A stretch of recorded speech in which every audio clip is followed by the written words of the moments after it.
Bismillahirrahmanirrahim. Kita lanjutkan pertemuan kita ke-10 atau minggu ke-10 dari awal perkuliahan kita. Kita sekarang masuk uji ya, untuk dua populasi berpasangan. Kemarin uji satu rata-rata, uji dua rata-rata. Sekarang uji untuk dua populasi berpasangan. Nah, kalau bentuk rumusnya ini dia menggunakan rumus T hitung. D ini selisih nanti kita lihat D itu di rata-rata. Ini biasanya sigma D itu DI X kurang 1. Standar deviasi ini biasa aja sebenarnya. Ini standar deviasi yang biasa. Kemudian kriteria tesnya perhatikan pertimbangan nanti tes dua pihak. Kriteria rumusnya ini ketentuannya ini 1 kurang setengah alfa. Kalau tes satu pihak, nah ini dia 1 kurang alfa. Ini bedakan nanti ya, untuk menentukan apakah dia tes satu pihak, tes dua pihak, tergantung kepada hipotesis. Jadi dua populasi berpasangan. Contoh satu pabrik obat mengatakan bahwa obat yang diproduksinya dapat menurunkan tekanan darah. Oleh karena itu, seorang manusia ingin menguji kebenaran manfaat obat tersebut. Oleh sebab itu, dicobakan terhadap 15 orang sukarelawan. Dan data uji tersebut dapat dilihat pada tabel di bawah ini. Jadi sini suatu pabrik obat mengatakan bahwa obat yang diproduksi dapat menurunkan tekanan darah. Dicobakan terhadap 15 orang. Nah, lihat. Ini dikatakan data berpasangan. Jadi ini orang yang pertama, orang pertama sampai 15 orang. Sebelum diberi obat ditentukan dulu tekanan darahnya. Nah, mendapatkan tekanan darahnya ini dia. Kemudian setelah ditentukan tekanan darah dikasih obat untuk menurunkan tekanan darah. Setelah sekian jam nanti diukur lagi ternyata didapatkan orang yang pertama tekanan darahnya 68, ada 72, 62 dan selanjutnya. Nah, di sini nampak berpasangan gitu. Orangnya itu juga. Ini dikatakan data berpasangan. Nah, di sini kita kembali populasi untuk dua populasi berpasangan. Nah, jadi datanya orangnya itu juga, tapi yang satu sebelum diberi obat, yang satu setelah diberi obat. Yang ditentukan nanti apakah obat itu dapat menurunkan atau tidak. Selisihkan ini. Sebelum kon obat 70, sudah kon obat 64, sisinya min 2. Kurangkan ini dengan ini dapat ini dia. Ini yang D, nilai D yang dikatakan sebagai nilai D tadi. Nilai D yang ini atau nilai yang D ini. Di rata-rata itu berarti sigma DI dibagi dengan N. Inilah sebagai nilai.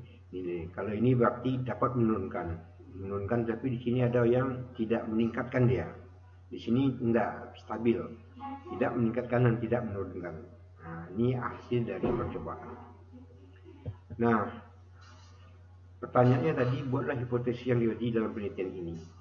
Nah, kita harapkan obat itu dapat menurunkan. Nah, kita harapkan ini dia, HA atau H1. Obat menurunkan tekanan darah. Obat dapat menurunkan tekanan, kan itu yang kita harapkan dari obat. Nah, H0-nya, kelawan aja dari ini.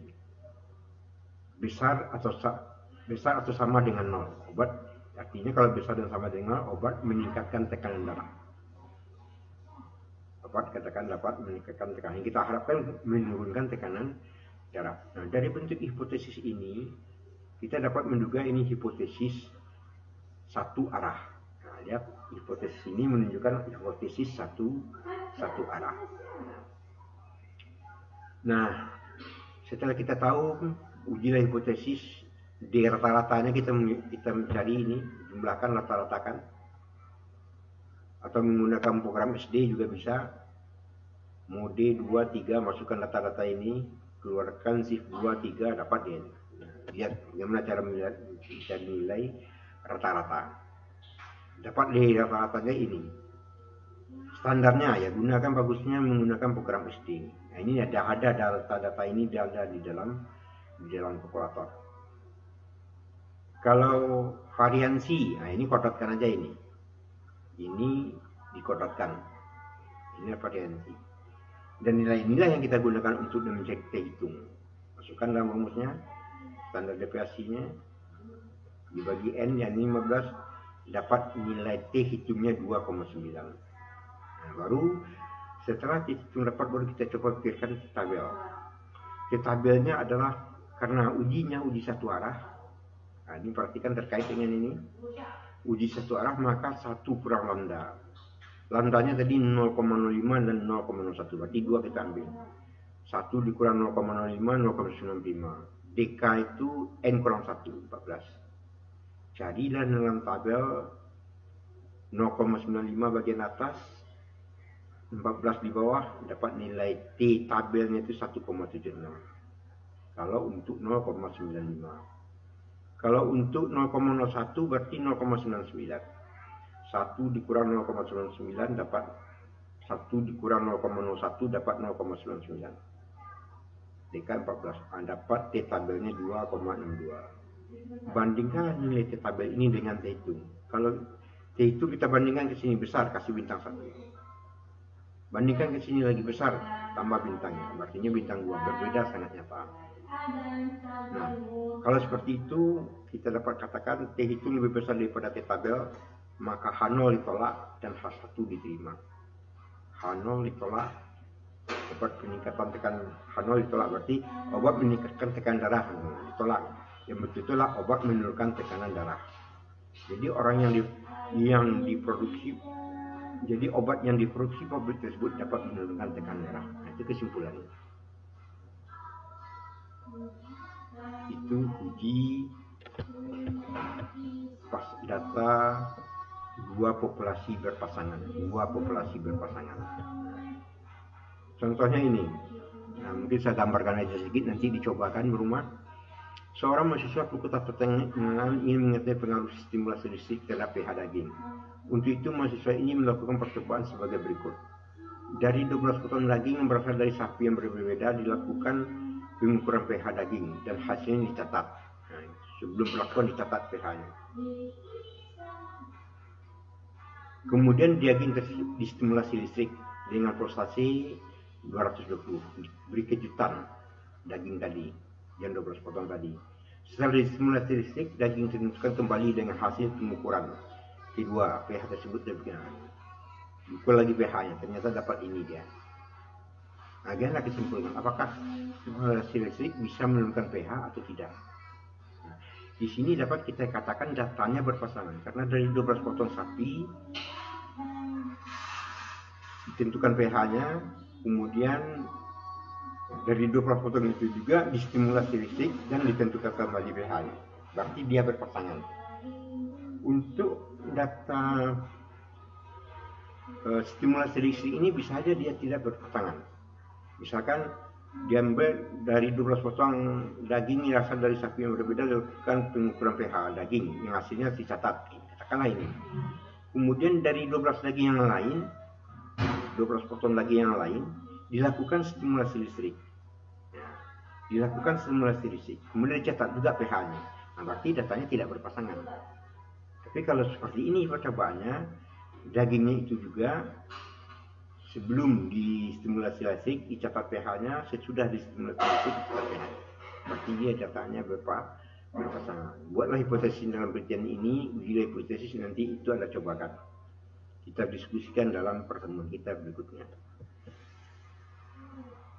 Nah, saya nggak bicarakan ini, nanti Anda cobakan dulu, baru kita bicarakan nantinya. Oke. Yang kedua, menguji proporsi. Jadi, menguji proporsi, satu proporsi. Ada nanti Z hitung. Z hitung rumusnya X per N kurang P. dibagi dengan akar PQ per N. Q itu selalu 1 kurang P. P itu probabilitas peluang atau bahagian. Menguji proporsi satu proporsi, perhatikan juga ini tes satu pihak. Kalau tes satu pihak ini rumusnya, rumus Z-nya. Tes dua pihak ini rumus Z. Ya. Sekarang bagaimana menerapkan rumus ini? Secara teoritis dikemukakan bahwa kemungkinan akan lahir anak sapi jantan dari seekor induk sapi yang diinseminasi buatan adalah lebih dari 50%. Perhatikan. Secara teoritis dikemukakan bahwa kemungkinan akan lahir anak sapi jantan dari seekor sapi lebih dari 50%. Untuk membuktikan hal tersebut, maka seorang mahasiswa fakultas sampel acak 4.800 ekor sapi.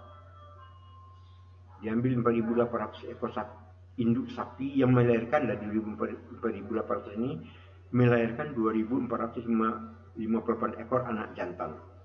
Selebihnya anak betina. Betulkah teori tersebut? Teori mengatakan bahwasanya inseminasi muatan itu menghasilkan 50% jantan, 50% betina. Ini katakan secara teori sekali, bukan bahwa kemungkinan lahirnya anak sapi jantan dan seekor induk sapi betina, induk sapi yang diinseminasi buatan adalah lebih dari 50%, lebih.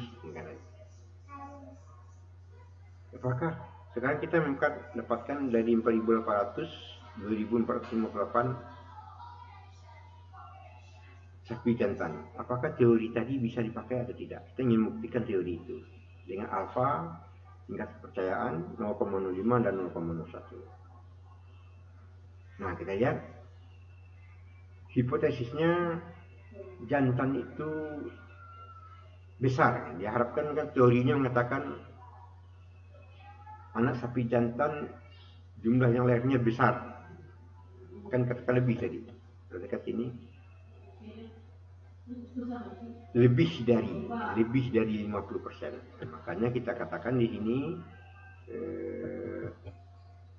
H-nya, H1-nya atau HA-nya, P-nya besar dari 0,5. Lawannya H0 kecil atau sama. Kita harapkan yang ini. Nah, kita coba. X-nya tadi 2.400. Nah, berapa jumlah sapi jantan yang lahir? N-nya 4.800. Ini dia. P-nya peluang untuk itu 0,5. Peluangnya itu kita ambil 0,5. Kalau P-nya 0,5, Q-nya juga 0,5. Karena Q itu selalu 1 kurang P. Maka di sini 0,5 dikali 0,5 dikali dengan N. Selesaikan ini, dapat nilainya 1,674 Z. Nah, carilah nilai Z tabel 0,45. Mencari Z tabel 0,45, cari di dalam tabelnya nilai 45,00. Perhatikan nanti akan ada nilainya 1,645. Kira-kira 1,6 di samping 4-nya. 4 di antara 4 dan 5 itu di atas. Ini nilainya. Kemudian Z tabel untuk 0,01, 0,49. Cari 0,49, bukan 0,49, 49,00 di dalam tabel. Itu kita dapatkan 2,3 dengan 2. Perhatikan caranya. Saya tidak ulangi lagi, ini mencari tabel T. Nah, setelah dapat nilai Z itu, Z tabel dapat, kita bandingkan. Ini kita bandingkan ke sini, besar dia bintang 1. Bandingkan ke sini, kecil ya, bintangnya cuma 1. Nah, di sini kalau seperti itu kesimpulan kita, karena terhitung 1, ini lebih besar daripada 1,645, maka H0 ini tolak. H1 diterima. H1 diterima berarti yang jantan itu, jumlah sapi jantan yang lahir itu lebih dari 50%. Jadi kemungkinan akan lahir anak sapi jantan dari seekor induk sapi yang diinseminasi buatan IB lebih dari 50%. Itu beda satu. Kita lihat, oke. Satu proporsi, menguji satu proporsi. Sekarang beda 2 proporsi. Dia tetap juga rumus Z. Perhatikan, Nanti ada X1, X2, P-nya itu ini rumusnya kita gunakan, Q-nya itu 1 kurang P. Q ini selalu 1 kurang P. Nah, contohnya, ini contoh soal.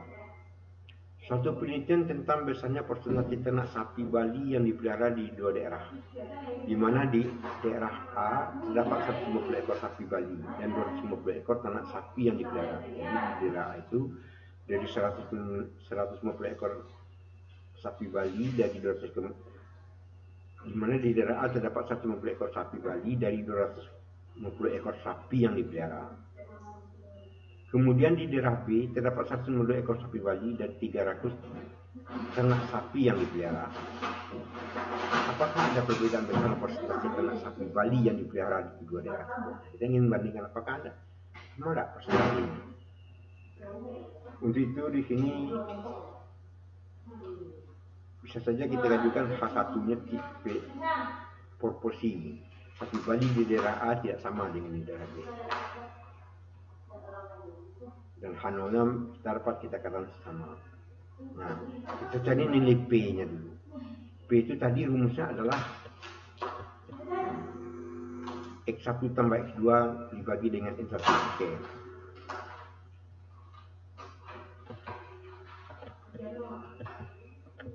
Mana dia? Ini dia. P sama dengan X1 tambah X2 dibagi N1 tambah N. X1-nya tadi 150. X2-nya ini 162. Ini N 250 dan 300. Kita cari dapat nilai P-nya ini. Bahagian dari keduanya 0, sekian. Q-nya selalu 1 kurang Q. 1 dikurang dengan P. Ini dia. Dapat ini. Nah, kita masukkan ke dalam rumus.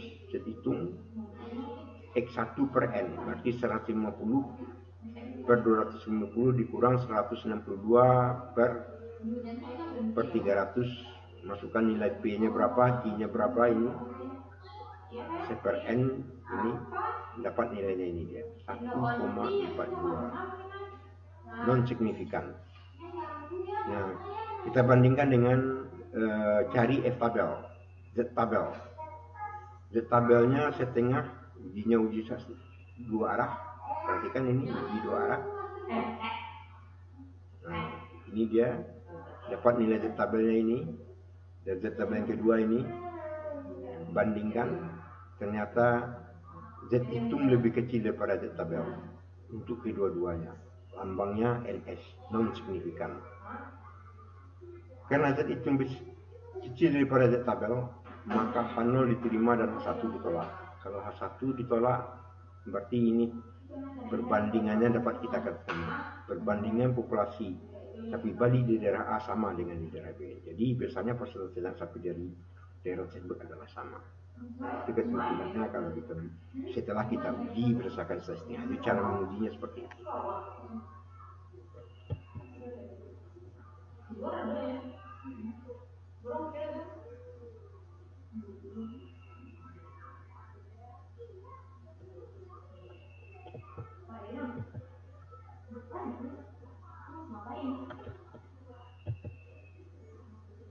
Oke.